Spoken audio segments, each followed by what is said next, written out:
green scarf, please? Good choice. It's the last one. That'll be $120. How would you like to pay? Here's $50 in cash.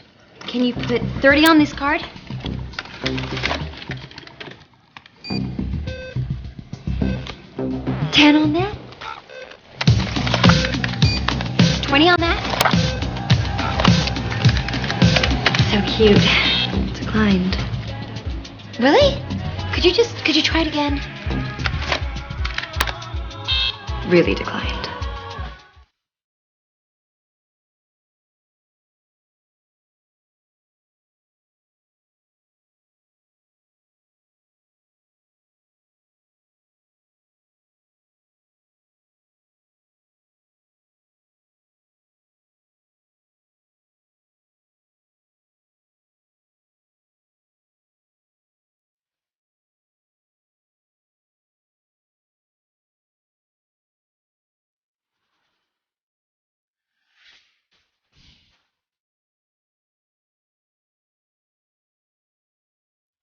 For two on the videos. We get the lights on there. Yeah. There we go. Good morning, everybody, and welcome to the well here at STSA. Welcome to the well here at STSA. And I see lots of new faces joining us here today, and we're so happy that you came. If you're joining us here today for the first time, you came on, like our wonderful host said, a very special Sunday. Every Sunday is the best Sunday around here. And this particular Sunday, what we're talking about is we're in part 2 of a series we started last week called Burnt Out, Finding Peace on Earth. Because the one thing that everyone is looking for as we approach this Christmas season is usually the one thing that we find the least of, which is peace on this earth. Last week I started you off with a game where I made you all raise your hands, and we agreed, and so many people said, I hate the raising of the hand game, so I got a new game for you. Doesn't make you raise your hands, all right? I want to tell you about a game that I used to play back before I became a priest. Okay, so for those who don't know, I worked for about 2.5 years after I graduated college as an IT consultant. Raise your hand if you're a consultant here in this room right here. Raise your hand if you're... Oh, I said no raising hands. Okay, but this one's okay. Raise your hand if you're a consultant. Okay, so if you're not from this area, put your hands down. If you're not from this area, I want to help you understand what a consultant is, because most people from outside the D.C. area don't really know what a consultant is. You tell them you're a consultant, and they don't really know what it is. And the reason why is because we who are consultants, we don't really know what it is either. But I know that when I graduated college back in 1998, they were throwing jobs left and right at anyone who knew anything about IT. And I was able to benefit from that boom, okay? And I remember one of my first projects, okay, y'all remember, for those who go throwback here, Y2K. Remember Y2K? Okay, these are the things we used to do. Okay, we thought the world, for those of you who are young, we thought the world was going to explode when we hit the year 2000 because all the numbers in the computers were like 2 digits, so 99, okay? So what was going to happen in Y2K? And we really thought like the banks were just going to explode, monies were going to be falling from the sky. So I was on a Y2K project for the first 1.5 years. Anyway, I want to share with you 3 things that I learned as a consultant, because most people don't get the experience of being a consultant. So the first thing I learned, and most consultants would agree, I learned how to be at work for 9 hours and do absolutely nothing. And not feel guilty about that one bit. I also learned the inverse of that, how to be at work for 9 hours and be gone for 4 of those 9 hours and no one would find out. And for you youngins today, you say, well, how's that possible? See, back when this was before screensavers were controlled centrally. So we could set our own screensaver or we could turn it off, okay? So this was the key for us here. And then most important thing I learned as a consultant, I learned how to juggle. Like juggle. Not like juggle stuff, like really learned how to juggle. And I used to actually be pretty good, okay, in juggling. And I used to be able to go like one behind the back and things like that. So I was actually pretty good. If you don't believe me, join for the New Year's parties and maybe I'll bust out the juggling at that time. But a more serious thing that I learned that I wanted to share, we used to, again, as consultants, you have a lot of meetings, okay, where you don't really do anything, you just meet. And you don't even know why, that's what you do, you just have meetings. So we would have lots of intellectual, philosophical discussions at our meetings. And one of the ones that I still remember, we probably debated this topic for probably about 6-month period. If you could have any superpower, what would it be? Now you laugh. And you say, okay, we discussed that back in 7th grade, okay? But I'm talking about, like, in 7th grade, we said, like, okay, every guy said superpower would be, like, X-ray vision. Okay, that's what every boy wanted in 7th grade, okay? And we said, get rid of those are amateur stuff, okay? Or, I wish I could fly. And we discussed the flying thing at length, and we discussed that it's really not as practical as it sounds. If you could fly, like the bugs and just different things. If you could have any superpower in the whole wide world, I'll tell you the top 2, after months and months of debate with the highest of the high intellectual people as consultants, we came to these top 2. So number 2 was actually the one I suggested, which I think you'll say is a good one. Number 2 was that no matter what anyone says, your superpower is you would always have the perfect comeback. Wouldn't that be great? That means that you never get home and say, oh, I wish I would have said. Or like, oh, I didn't think of that at the time. That's a good one, right? So that is second only to the number 1 superpower that we agreed was the number 1 if anyone could have. And that is the ability to control time. And we said, wouldn't it be a great superpower? Of course, we thought about it in maybe some not so nice ways. But wouldn't it be nice if you could add an hour or 2 when you need it? Take away a few hours when you don't want them. Wouldn't it be nice if it's like Saturday mid-afternoon and you could just reset back to Friday night? If you could just extend the weekend. I used to always say, like, for me, like Thursdays. Thursdays is kind of like that perfect day for me. I love Thursdays. So wouldn't it be great if it was like Wednesday, Thursday, Friday, Thursday, Friday? You know what I mean? Wouldn't it be great if you could add time whenever you wanted? Add a weekday, add a month, add a week, add an hour, add even just 5 minutes when you're running late to something. Wouldn't it be great if you had the superpower that you could control time? Let's say hypothetically you had that superpower. You can control time. Right now I say time is in your hands, and you can add an extra hour or an extra day. What would you do with it? What would you do with it? I give you the superpower. Boom. By the power vested in me by the state of Virginia, I give you the superpower. You can control time. You can add an extra hour today. Add an extra day this week. What would you do with it? Sleep? Okay. What else would you do with it? I'll tell you what most people would say.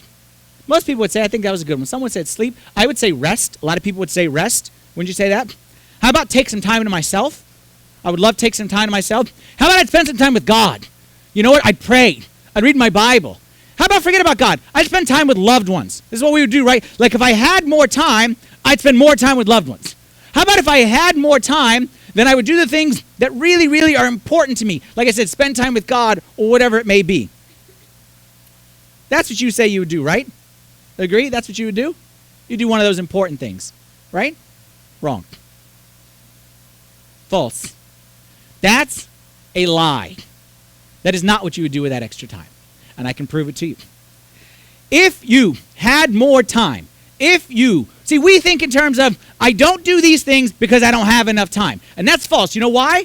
Because when you did have more time, you didn't do any of those things. Think to the last time you had a day off of work. You had a day off of work.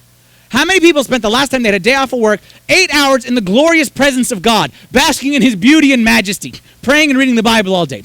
How many people spend the entire day saying, you know what, I'm going to go visit my parents, and I'm going to go spend more time with my kids? How many people spend more time doing those things, sleeping all day and resting? You know what you probably did on the last time you had a day off? You did more errands. You caught up on some email. You did the stuff, I bet you that you had a list of important things, but then all these urgent things came and crushed the important things, and you end up spending your entire day running, putting out fire after fire after fire. Just this past Sunday, after last week's message, someone who I respect a lot sent me a text message and was saying that the message that I said like really hit home. He was saying, you know what, it's so true. He's saying, me and my wife, if we have an extra 15 minutes, she will go and she'll put an extra pie in the oven. You know, we have 2 pies, we need a 3rd pie. And he said, you know what, if I have an extra 15 minutes, first thing I do is think of, I need to respond to these emails, or I need to get this work stuff done. See, we think the reason we don't do those important things is because we don't have time. Well, I'm here to tell you that that isn't the truth. It's not a matter of having more time. It's a matter of spending the time that you have in a more wise way. If you're just tuning in right here, this is what we talked about last week. We're talking about margin. And what does margin mean? Margin is the difference between my load and my limit. Margin is the difference between my capacity and my need. Meaning, I have 30 minutes till my next appointment, but I need 32 minutes to get there. I have no margin. I have negative margin. Means I have $100 in my pocket, but I have $110 in bills. No margin, negative margin. We need to operate in such a way that if I have 110 in bills, then I have 120 in my pocket. We need margin because the best things in life happen in margin. Specifically, we're talking about margin in 3 areas. In our time, with our finances, and with our relationships. Today, we're talking about time. When it comes to this issue of margin, most of us operate with our time at 0 margin, meaning whatever time we have, we fill it up to the brim. If you have an extra hour, you plan an hour's worth of stuff. If you have an hour and 10 minutes, you plan an hour and 15 minutes worth of stuff. If you know that you have extra time, you fill it, you fill it, you fill it. And it's all under the title of, I'm busy. I'm busy. Think about it. When was the last time you said to somebody, hey, how are things going? First response out of most people, oh, busy. Hey, I haven't seen you at church in a while. Oh, I'm busy. Hey, how's work? Oh, busy, busy, busy. When was the last time you asked someone, hey, how's work going? And say, no, I'm not doing anything. You know why we would never say that, even if it's true? Why would we never say that? Why? You tell me. Why would no one ever say that, even if it's 100% true? Why? Because you'd feel like a loser. Because we have bought the lie that busy equals important. We convinced ourselves that busy, busy, busy equals important, important, important. People meet me all the time. I know you're so busy, but please, how you know I'm so busy? Like you just met me. Why you say I'm so busy? Like you don't know me. It's a compliment to say, I know you're so busy. I'm telling you, in front of God, just this past week, a 9-year-old came to me in confession. And I said, do you read your Bible and do you pray every day? A 9-year-old said, you know, things are really busy right now at school. I'm not joking. I promise you, I'm not joking. He said, really busy, a lot of homework. He's 9. Where did this 9-year-old learn it from? And we say his parents, he learned it from us. Because this is the life we live. Pray, no, I'm busy. Spend time with the parents, no, I would, but I'm busy. It's never my fault. It's never my fault. It's I'm busy. And we discussed last week how busyness is not a condition. It's not a disease. I have busyness. Busyness is a choice. And because we have bought the lie. We bought the lie that busy means important. We bought the lie that bigger is always better. That if you have this size home, that if you have a bigger home, you'll be more happy. That if you have this iPhone, but if you have the newer iPhone, you'll be more happy. We bought the lie that if anything's newer, we need that newer. That you have Madden 14 and 15, but you need Madden 16.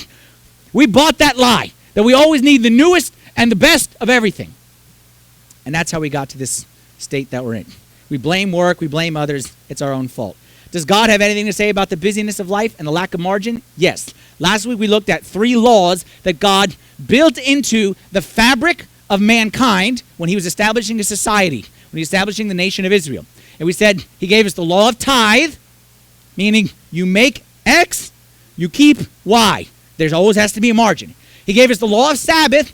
I give you this number of days, you can only use this number of days. This part is margin. And he gave us the law of gleanings. I give you this field, and you reap all the harvest, but you leave the edges as margin. God built in this idea of margin into our very life. Why? Because like we said last week, when there is no margin, stress goes up, relationships go down, and our focus narrows to an unhealthy degree on that area where there is no margin.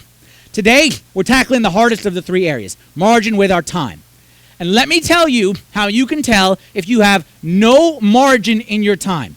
Ask yourself, how often do you say phrases such as this? Oh, sorry, I'm running late. Oh, no, I'm sorry, there's traffic. Oh, no, I'm sorry, my boss needed. Oh, I'm sorry, I'm late. Ask yourself how many times you say, oh, I'm sorry, I'm a little bit late. Or the inverse. You don't even wait to say sorry. You say in advance. You say, you know what, I'll be there, but I'm going to be a few minutes late. No, don't wait for me. Go ahead and start without me. Or, actually, what time does this actually happen? Because I may not be there at the beginning, and I might have to leave early, but I can come for this little period in the middle. But when I come, I'm going to kind of stand in the back because I don't want to come and really invest. I'm just going to stand in the back, kind of check my phone and leave because I'm busy rushing off to the next thing. Ask yourself how many times you apologize for not being somewhere or being late to somewhere. How many times do you think, parents especially, okay, everyone, but really parents, how many times when you were at work, are you thinking to yourself, man, I really need to be home right now? And then you get home, and all you're thinking about is, man, I really should be working right now. And wherever you are, you're not really there because you're kind of engaged in the next thing that you should be doing. I'm at work, I should be home. I'm at home, I should be at work. How many times you find yourself, you drive too fast, you eat in the car, you're busy, go, and you know you're too busy when anyone who interrupts, may God have mercy on the person who interrupts your schedule, you go crazy on them. No margin. Single people, I went crazy on you last week. Let me remind you what I went crazy on. Single people. People, you are never at a time in life where you have more flexibility in your schedule. Yet how many times, single people, we find ourselves completely overbooked. Hey, need help with this? No, I can't. Okay, how about this? No, I wish, but I got something. How about this day in January? Let me keep it open. I might have something that day. Can't remember the last time you read a book. Can't remember the last time you spent a good quality time with God. Can't remember the last time you just sat and wrestled with your children. And it wasn't from dinner to homework to activity that you just sat and just hung out and played these things called board games. If that's you, you got no margin. And that's exactly what God wants us to avoid. Ephesians chapter 5, verse 15. St. Paul speaks some wisdom into us. He says, see then that you walk circumspectly, not as fools, but as wise, redeeming the time, because the days are evil. What is the definition of a fool according to St. Paul? A fool is someone who has no margin, who does not redeem the time, who just lets the time consume him, and he's not in control of his time is in control of him. So, with that said, as my little intro right here, we're going to talk today about how to control our time and build margin into our time in a biblical, godly way. I am not going to talk about techniques that you can use for time management.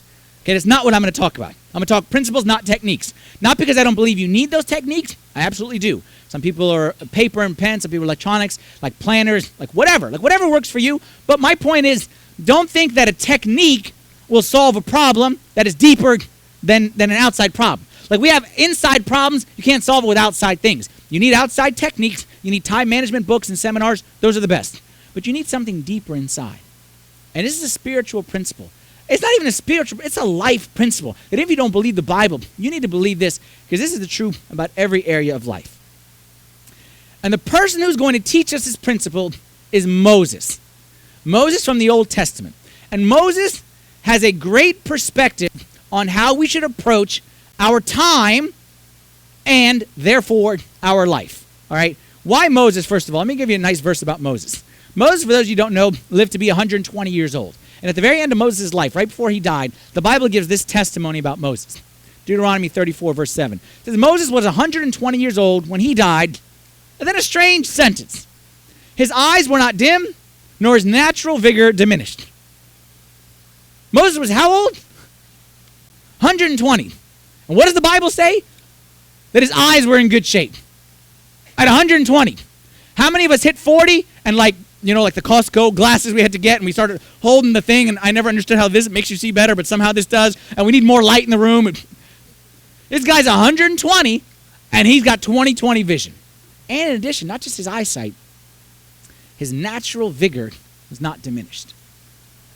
I believe that there's some of us that are 1/3 of the age of Moses and have less natural vigor than this man. Some of us, 1/6 of his age, and we have lost more than Moses did after 120 years. What I'm trying to say with Moses, this guy has perspective. So I'm going to listen to what this guy said, because this is what I want my life to be. I'd love the eyesight to stay strong, but more importantly, I'd love the natural vigor to not be diminished. So I'm going to listen to what this man has to say. And Moses gives us some wisdom in Psalm 90. Okay, and did you know, not all the Psalms are written by David. Okay, usually we think of Psalms, we think of David. Some Psalms are written by Solomon, wrote some Psalms. Some Psalms are written by a musician named Asaph. And one Psalm was written by Moses. Psalms just means a collection of songs together. And we're going to look at a specific Psalm, Psalm 90, and see what Moses teaches us from there. But first, let me give you the context of Moses' life, just so we understand. Moses didn't just lead one life. Like if you get to be 120, you got multiple lives in the middle of that 120. Moses kind of had like 4 phases of his life. First 40 years, Moses spent as a child in the house of Pharaoh. So Pharaoh was like the king of the world. So Moses was like the Prince of Egypt, as the movie is. So he was rich, he was powerful, he was famous, he had access to everything that he needed in life. Life was good in Pharaoh's house. Then all of a sudden, Moses got this thing inside him that says, I need to be with my people Israel. So he goes out into the street and he kills an Egyptian who's giving a hard time to one of the Israelites. Well, Pharaoh didn't care too much for that. So basically Pharaoh said, I'm going to kill you. We have to go retribution. So the first 40 years of his life in Pharaoh's house led to the second phase where Moses spent 40 years in the wilderness. Doing what? Nothing. He went from New York City. I don't want to offend anybody in the Midwest, okay? But just think of the middle of nowhere. Let's go. Anyone here from Montana? We'll go Montana, okay? I don't think I know anyone from Montana. Out to the pastures of Montana. And what's his job in Montana? There's 3 cows. Moses, every day you watch them cows go back that way, then you bring them back at night. And the next day you do the same thing. And Moses, after New York City, the desert, for how long? 40 years. Do you know how long 40 years is? Do you know what 40 years from today is? Like, I haven't been alive 40 years. 40 years from today means that you start, like, back to the consultant world, everything is projects. Okay, you get assignments. Your next assignment is from now to 2056. That's a 40-year assignment. We get a 2-month project that we don't like, and I need to quit the job. This is a 40-year assignment. What is Moses thinking as he's approaching his 80th birthday and he's sitting there in the middle of nowhere? That life is pretty much over. It's unlikely to get a new assignment at age 80. Unlikely. I'm done. But God is not done with him. Enter phase 3. And God says, Moses, I'll give you another shot at this thing. And he brings Moses back and says, Moses, you're going to lead the people out of Egypt. And Moses comes in, and he's the mouthpiece of God, and stands in front of Pharaoh and let my people go, and plagues, and the river into the blood, and all the stuff, and it's fantastic. And he leads the people, and they go through the Red Sea. And now Moses is living the good life. Now Moses is back to an exciting kind of life. How long does that last? Very short. Because as soon as he gets out, he enters phase 4 very quickly, which is the people complain. People don't trust God. God says, trust me, I got you. People say, no, we don't trust you. And we complain. God says, no. End result, God says, these people will never enter the promised land. You will spend 40 years. You spend 40 years with cows, you're going to be wishing for the days that you had them cows back. Because at least the cows didn't complain. These people are going to complain about you and to you every single day for 40 years. And at the very end of those 40 years, you will get to the brink of the promised land, and then you will die. Moses never entered the promised land. God took him to the top of a mountain, and he said, you can see it, but you can't enter it. That's why it was good he had the good eyesight. Okay, that's why maybe... My point is, I trust Moses' perspective on time. The guy lived a long life with many phases. He understands the value of a day, a year, a lifetime. Let's see what Moses says in Psalm 90. We'll read it and kind of break it down. We're not going to go too much in depth into it because it's a long passage. Lord, you have been our dwelling place throughout all generations. Before the mountains were born. That's a nice image. Before the mountains were born. Or you brought forth the whole world from everlasting to everlasting. You are God. I love that way he starts that. You know what he does there? He sets for us the context in which we will have a discussion on time. The context is everlasting to everlasting. We're going to talk about how to schedule our time in very small slices. But the context is from everlasting to everlasting.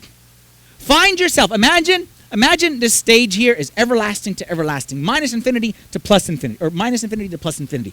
Everlasting to everlasting. How long is your life? Where do you fit in there? Like take a pin and drop it and then cut that pin in half.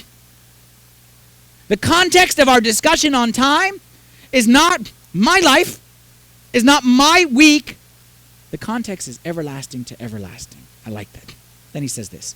You turn people back to dust, saying, return to dust, you mortals. I've never been in like an action movie, but if I'm ever going to be like an action movie star, that's my line. Okay? Return to dust, you mortals. You know what I mean? Like return to dust. Like that's a cool action figure line. 1,000 years in your sight are like a day that has just gone by, or like a watch in the night. A watch in the night means like 3 hours, okay? And he's saying 1,000 years is like 3 hours. Like me and you say, man, where has time gone? Like, I don't even remember 2015. You know what God says? God says, yeah, the the 1900s, yeah, that was just a blur. Where did the 1900s go? You look up and 1900 is gone. The whole 1900s, that whole century. That's how God is, from everlasting to everlasting. Goes on. Yet you sweep people away in the sleep of death. They are like the new grass in the morning. In the morning it springs up new, but by evening it is dry and withered. Don't take this in an offensive way. Okay, we look at this and say, this is kind of rude for God to say, like, your life is pretty much nothing. It sprouts up and goes away. We take that rude. It's not rude. You know why? Because it's true, exactly. It's not rude, it's true. And I don't know why we find this offensive that our life is short. If you're going from negative infinity to positive infinity, your life on this earth, 20, 30, 50, 60, 80, 100 years, is nothing. It is, as Moses is saying, like in the morning, a piece of grass popped up, you go to work, you came back, and the grass died. That's our life on this earth. It's not offensive, it's truth. Skip to verse 10. It says, our days may come to 70 years or 80 if our strength endures, yet the best of them are but trouble and sorrow, for they quickly pass and we fly away. How many of you are glad you came to church today? Nice upbeat message, right? Moses is saying here, no matter how long your life is, and he says, our days here are very short, and they're usually not very good. So he gives us the context. Now we get to the meat of what he's trying to say. Verse 11 and 12 is kind of the meat. Verse 11 is a tough verse, and I'll read it, and then I'll try to tell you what does it mean, okay, because it's kind of hard English here. It says, if we only knew the power of your anger, your wrath is as great as the fear that is your due. It's a tough verse, okay? And if you look in different translations of the Bible, you'll find many people translated this different ways. It's very hard.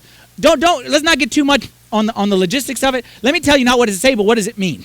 What it means is this.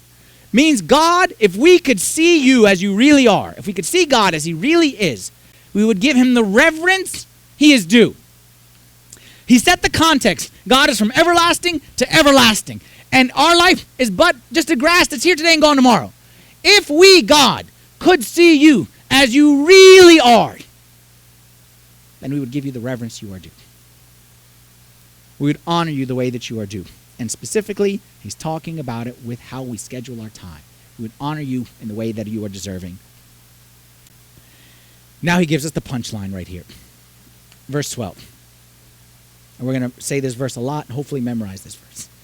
Lord, teach us to number our days that we may gain a heart of wisdom.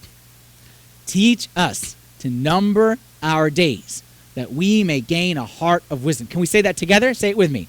Teach us to number our days that we may gain a heart of wisdom. What Moses is saying right here is the way to be wise in this life is to realize, like, let me flip that. Teach us to number our days. Teach us to live as if our days are numbered. Teach us to live as if our time is not infinite. Let's be honest. Most of us, we don't live this way. We live our lives as if our time is infinite.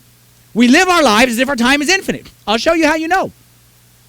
We spend time with our children as if we will always have those children, as if they will always be around. We don't look at it as, you know what, I need to make the most of today because I don't know how many more days I got with my kids. We don't look at it as our time with our parents may be numbered. We look at it as, oh, they'll be there forever. So we take them for granted today, tomorrow, because they'll be around forever. How about our health? We don't look at it as our health is limited. We don't look at it, there may come a time where I won't be able to do this stuff that I'm doing. So I'm going to do what I have to today. Teach me, Lord, to number my days, to live as if my days are numbered, that I may gain a heart of wisdom. We do the opposite. We live as if our days are not numbered. We live as if we have money in our pocket today, we'll always have money in our pocket. We got kids right here, they'll always be there, they'll be there tomorrow. We got a wife who loves us, who cares for us, who supports for us, she'll be there tomorrow with her love and support, she'll always be there. Our parents will always be there. Our health, we will live as if our life will always be there. And Moses is saying, that's not a smart way to go about this thing. You say, how do I live as if my life is numbered? My days are numbered. Well, I'll tell you, we've all done it. We have all done it before. I'll give you an easy example. If you're married, specifically ladies, if you're married, you got engaged, you had a wedding date, and you knew your days were numbered. And you knew there was a limited period of time in which to get done all that you needed to get done. So you knew that at a point in time, my ability to prepare for this event is going to run out. There's going to be a day where there's no more time to prepare. Maybe guys, when you got engaged, your days are numbered, but maybe you looked at it in a different way. Okay, days are numbered, okay?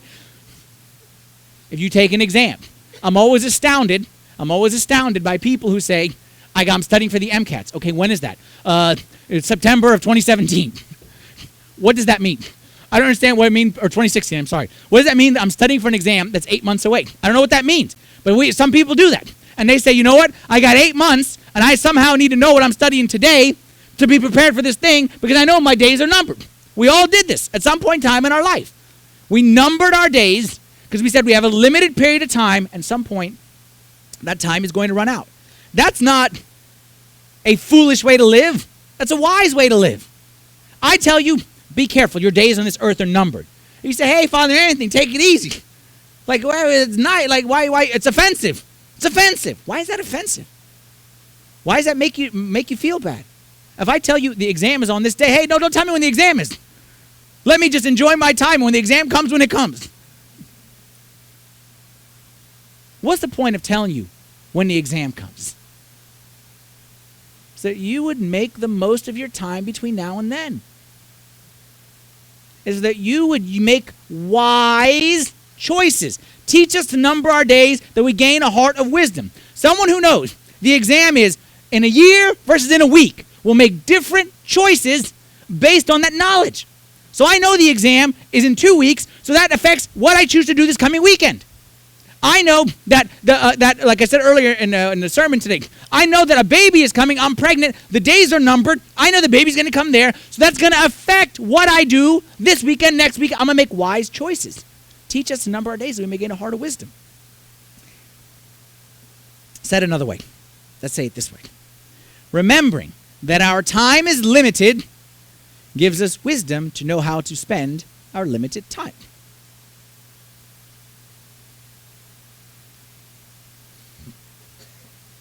Remembering that our time is limited gives us wisdom to know how to spend our limited time.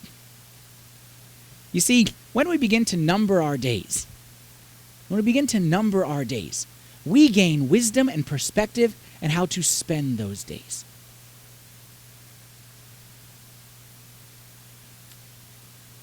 My time is limited, so I need wisdom to know how to spend my limited time. Now, here's what I'm going to do for the rest of here today. I'm going to do you the biggest favor ever. You are going to thank me for what I'm about to do next. And if you don't realize it today, you will one day, I promise you, if you listen to what I'm saying, the best thing that anyone will ever do for you is what I'm about to do for you right now. Because I'm about to, I know what some of you are thinking, like, okay, but how long is it going to take? Okay, we'll get limited time, okay? But no, just stick with me here, okay? What I'm going to do for you, the most valuable thing you are going to thank me for, is I'm going to right now fast forward your life to the end. And we're going to fast forward to your final days on this earth, when truly your days are numbered and you know those numbered days. And we're going to see together the wisdom that comes when our life is at the end. How am I going to do that? Has anyone ever heard of a lady named Bronnie Ware? Anybody? No one's ever heard of her.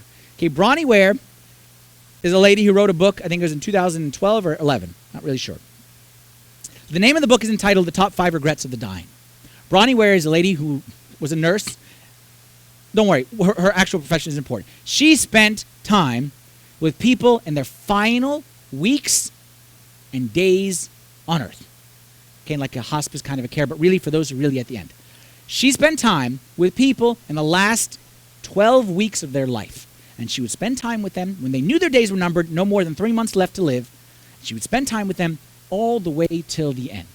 And in her book, she even talks about most of the time is even less than 12 weeks. Most of the time is people who knew they only had 2, 3, 4 weeks to live, something like that. And she would take care of them. This is her job. And she would talk with them. And she would ask them questions. And one of the questions she would always ask is, what are your regrets in life? And she noticed a pattern. And she noticed there were certain things that were repeated over and over. There was certain wisdom that came with those who knew their time was really numbered. And she put it in a book for us.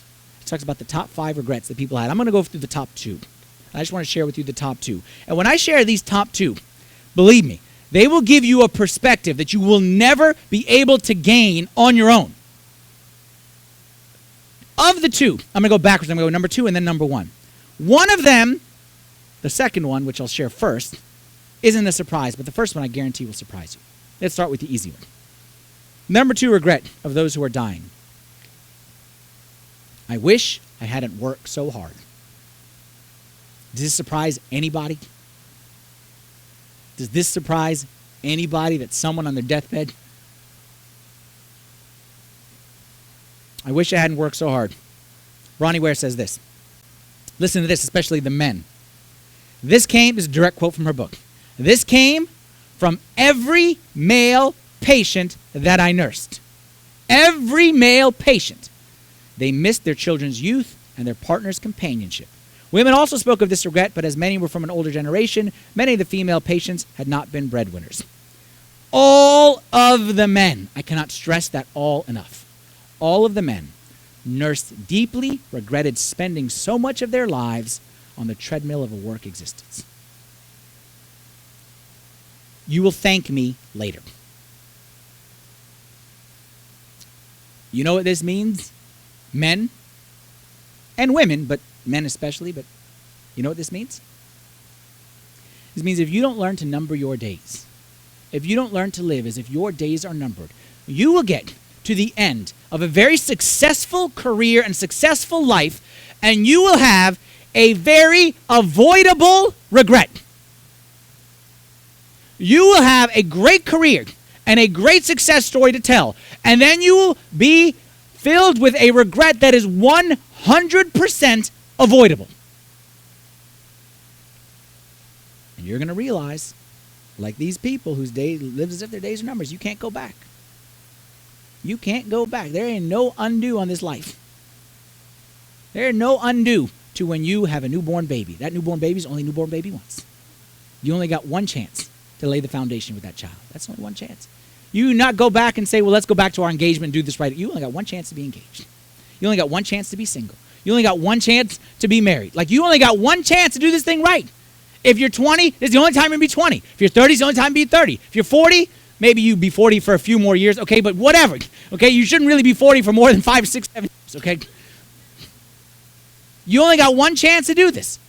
And the number 2 regret, that the people whose days are literally numbered, who know that's the end, I numbered my days, the wisdom that comes with that says, I wish I hadn't worked so hard. That's number 2. Number 1 will surprise you. It shocked me. The number 1 regret of people at the very end. I wish I had the courage to live a life true to myself and not the life others expected of me.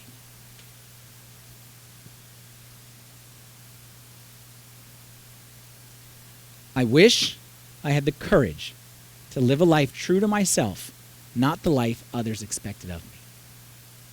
Not what you expected, is it? Look what Bronnie says. It says, this was the most common regret of all. When people realize that their life is almost over and look back clearly on it, it is easy to see how many dreams have gone unfulfilled. Most people had not honored even half of their dreams and had to die knowing that it was due to choices they had made or not made. Watch this. Health brings a freedom few realize until they no longer have it. You're welcome. You will thank me for that later. What do I do with this? What do I do with this? You told me the top 2 regrets. What do I do with this? These are the regrets. What do I do with this? What do I do with this now that you told me this stuff and you want me to number my... Like, what do I do with this practically? Well, I'm going to tell you what you're going to do with it, and I'm going to give you a homework assignment for this week. But first, let me tell you what to be wary of to not do. Because I guarantee you, I'm sitting here saying slow down and work and live a life true to yourself. And I'm not even saying it. Bronnie Ware, who did this, like she's saying, I'm not saying it. The people whose days are numbered, this is the wisdom that they're giving. This is not my wisdom. It's not from me. It's It wasn't for Moses and these guys. What do I do with it? Let me tell you what not to do with it, first of all. As soon as I tell you this, I know automatically you're going to take this home and you say, okay, I want to make this practical. But as soon as I make this practical, all the fears are going to start to come in. But what if? And you're going to say, but if I slow down, and I got a few for you here, so let's discuss this together, because I like to discuss things openly. But if I slow down, Father Anthony, if I slow down, I'll never make it. Father Anthony, if I slow down, I'll never make it. If I don't work as much, I'll never make it. I'll never make it. Well, let me ask you a question. What's it? What's it? I'll never make it. Okay, what's it? If you're going to spend your whole life chasing it, you might as well define it. What's it? What are you trying to make? Where are you trying to reach to? What's the goal? What's the end? Dying people whose days are numbered, will tell you, make sure you have the right it. Because you don't want to be the fastest one to cross the wrong finish line. You don't want to be one who climbs to the top of the ladder and then realize the ladder on the wrong building. What's it? How about this? I'll fall behind. But I'll fall behind. Who? Who's chasing you? Behind what? I don't want my kids to fall behind. Why? What? Behind what? How about this one? Father Anthony, you don't know. You got it easy. Your job, you only work 1 day a week. My job, I need to work more. If I don't work hard, I'll be poor and miserable. I'll be poor and miserable. Then let me say this, okay, because I want to be very clear on this one. There's some people, yes, financially, they struggle, need to work. I absolutely understand. We got to put food on the table to eat. But I want you to define what is poor and miserable. Because I guarantee you, the people who say, I'll be poor and miserable, I'll be poor and miserable, I'll be poor and miserable. I never met one person who gets to the end of their life and says, you know, my life would have been better if I had more money. Never one person.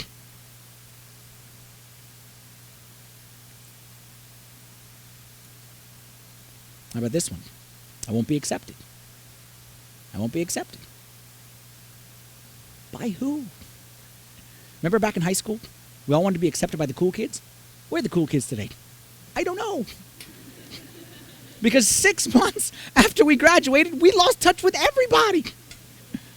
And there are people, we laugh about it, but you know what? Deep inside, a lot of us act like high school kids today. We are trying to be accepted by people that we won't even know a year from now.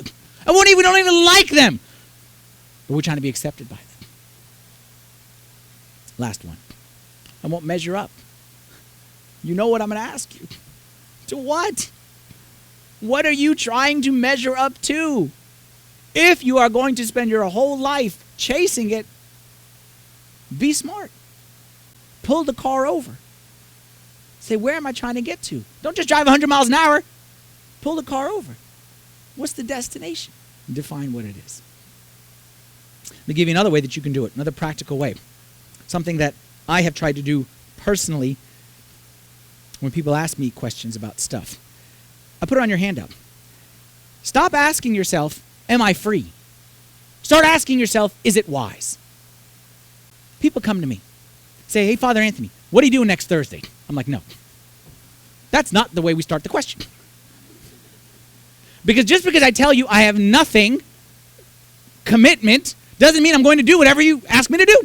It's not a matter of, if I'm free, I do whatever. No. What do you want from me? And then I will ask myself the question, is it wise to do it? What are you doing next Thursday? That's not relevant. I don't care, am I free? I care, is it wise? How many times someone says, hey, let's do this. You look at your calendar, it's free, okay, you do it. Is that the wise way to do it? Or do you ask yourself, for example, let me make it practical. You ask yourself, someone says, hey, let's go out on Friday night. You don't say, am I free Friday night? You say, is it wise?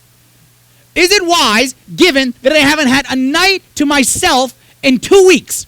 That I haven't had a night of quiet in 2 weeks? Is it wise to make this social commitment?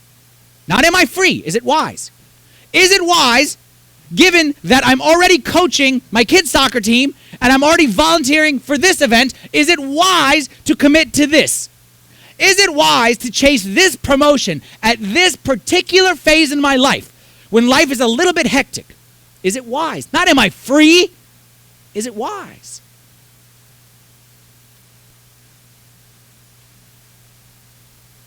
Every stage of your life Every stage of your life, God has a plan of how to spend that. And if we're just looking at, are we free? Man, we are going to miss out on, is it wise?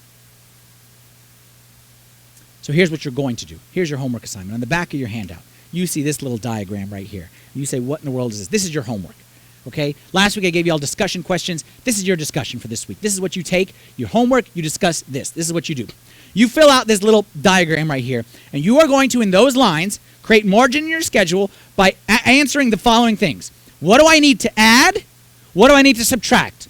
What do I need more of? What do I need less of in my life, in my schedule? What do I need to add? That's non-existent. What do I need to remove completely? Some things need to be added. Some things need to be removed. Some things need more of. Some things need less of. Your homework assignment is to go through this. And I would encourage you strongly. If you're married, you discuss this with your spouse. If you have children, I want to discuss this with my children, especially that part about being true to yourself. Like, that was eye-opening for me. I want to have that discussion with my children. And I encourage you to have discussion with your children as well. Discuss this with your social circle. What do we need more of? What do we need less of? And let me give you some hypotheticals of things that you could include, especially on the less of or the minus. You could include names of people on there. I know that sounds harsh. But some people, like, let's be honest, some people need to be removed from your life. Some people need to be removed. Some people need to be less of. There should be no pointing now, okay? Not the time to point, okay, to who they are. Just write their name and initials and then kick them out of your life later after lunch. Don't excommunicate them right on the spot right there. Some people, let's be honest, they are robbing you of your life. You say, rob me of life. If they rob you of your time is your life. Some people need to be on that list of minus. Some people need to be on the list of plus. There are people, like I said, is it wise, given my parents getting older, is it wise to spend all my time with my friends, or maybe one night with my parents? Maybe my parents need to be on that plus list. And I say that as a parent, hoping my kids will listen to this in 10 years or 20 years, okay? Tell you what else you could put on that list, especially around the minus list, around the minus. Video games could be on that list. Our good friend Mr. Facebook could be on that list. And don't forget, old tried and true, with all the technology that comes, old tried and true will always be a time sucker on all of our lives, which is TV. I'll tell you a statistic. Let me tell you statistics. That's scary. The average American in 2015 watches how many hours of TV a week? 28. Do you know what 28 hours is? 28 hours is 3 full 9-hour workdays. 28 hours is 3 full 9-hour workdays with 1 hour margin to spare. The average American, by the time they reach 70, will have spent 10 years in front of the television. 10 years. That's crazy. Those are crazy. And that's average. Couch potato?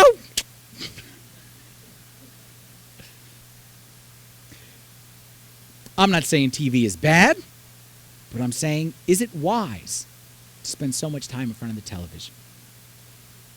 We have limited time, so we need to limit what we do with our time. This is our prayer for today, and I'm really praying that this is not just in one ear and out the other, but I promise you, if you can take this big God-sized perspective from everlasting to everlasting, my life is just a blip in the middle there. Lord, teach me to number my days, because I know my days are numbered. Teach me to live as if my days are numbered, and give me a heart of wisdom. Like, if you can take this big God perspective, and your life is so small, and you can make this practical, I promise you, you will get to the end of your life, and you will thank God for the wisdom which you used to make good choices about how to spend your time on this earth. Okay? Let's stand together for a prayer. In the name of the Father, and the Son, and the Holy Spirit, one God, amen. We thank you, Heavenly Father, for the gifts of life that you gave to us. And often, Lord, we take for granted all, like the health, the relationships, the time with you. Like, we take these things for granted, Lord, but we're really praying that you would teach us to live as if our days are numbered. Teach us to number our days, that we may gain a heart of wisdom, to know what to say yes to, what to say no to, what we need more of, what we need less of. That we can, like, look back one day and not live with these regrets, but live a life that we look back and say that we honored you with our time. We did the things that you asked us to do, and we did them in a way that makes you proud. I pray that you'd help all of us, Lord, as we approach this holiday time, to not be frenetic and crazy, but to really spend some time to figure out what is the wise way to use the great gift of time that you gave to us. We ask these things in the name of your Son, Jesus Christ, with the prayers of all your saints. Lord, hear us as we pray thankfully. Our Father, who art in heaven, hallowed be thy name. Thy kingdom come, thy will be done, on earth as it is in heaven. Give us this day our daily bread, and forgive us our trespasses, as we forgive those who trespass against us. And lead us not into temptation, deliver us from the evil one. In Christ Jesus our Lord, for thine is the kingdom, the power, and the glory forever. Amen.